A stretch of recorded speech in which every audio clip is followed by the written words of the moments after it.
The new Rogue One trailer is awesome, and it might even fix one of the biggest Star Wars plot holes of all time. Find out more on today's Nerdist News.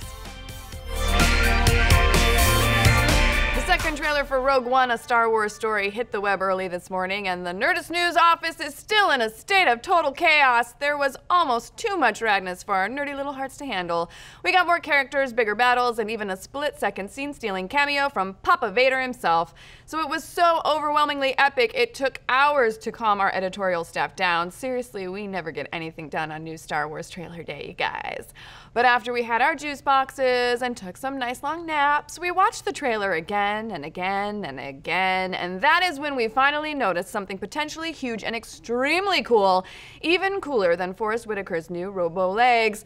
See, we think we may have spotted some clues revealing how Rogue One could course correct one of the biggest plot holes in all of Star Wars. So if you want to see the movie with unspoiled eyes, take evasive action now, otherwise let's break it down. So ever since Star Wars stormed the world in the summer of '77, one huge question has been on every nerd's mind, namely, why would anyone create a moon-sized superweapon with such an obvious design flaw? I mean, an exhaust pipe with a direct line to the heart of the Death Star seems pretty convenient, Georgie boy. Did not one of the thousands of intergalactic contractors hired to build this thing notice that they'd installed a virtual self-destruct button? Well, after viewing the Rogue One trailer, we're thinking not only did someone notice it, they put it there on purpose. Naughty, naughty. The Death Star was an inside job, y'all. Yes, we're guessing that the inside man behind the sabotage is none other than Galen Erso, estranged father of our hero, Jyn Erso. Early fan theories assume that Galen would be the main architect of the Death Star, but when you look at the established timeline, that just doesn't add up. The Emperor receives the completed plans for the Death Star in Attack of the Clones and then has construction underway only 3 years later by the end of Revenge of the Sith. Cut to the Rogue One trailer where we see Galen first getting recruited. Now this clearly happens well into the reign of the Empire, as you can tell from the appearance of Imperial Death Troopers. And check out this publicity still that appears to come from the exact same scene. We see one of the Death Troopers holding onto a Stormtrooper doll that he probably took from a young Jyn Erso. So could this have been a present from her father, one that he got while working for the Empire before defecting to his moisture farm?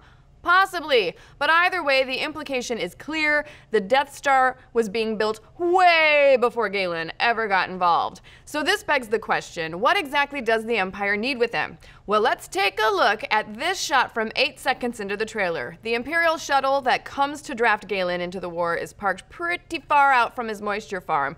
Now maybe Death Troopers just enjoy a nice long stroll before tearing fathers away from their crying daughters, or maybe there's something protecting that moisture farm, like a force field or a laser.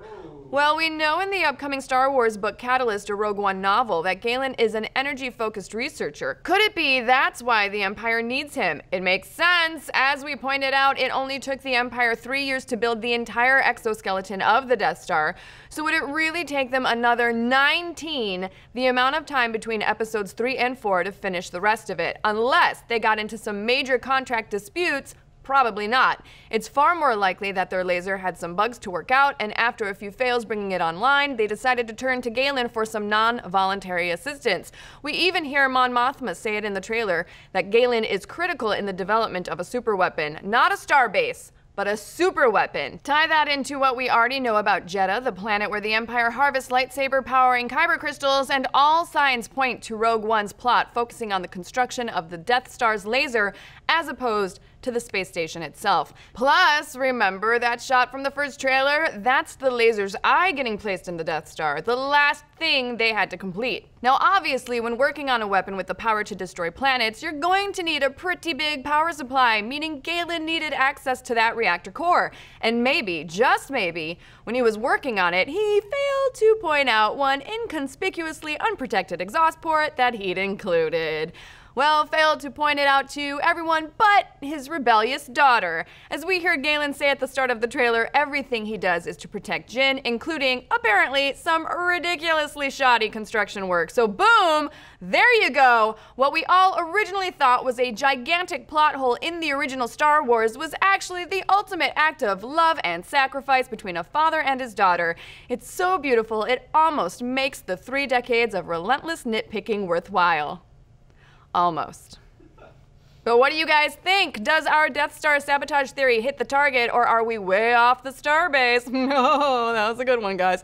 What did you think of the new trailer? Are you more or less stoked for Rogue One? Let's discuss. I couldn't help it. It was just so bad.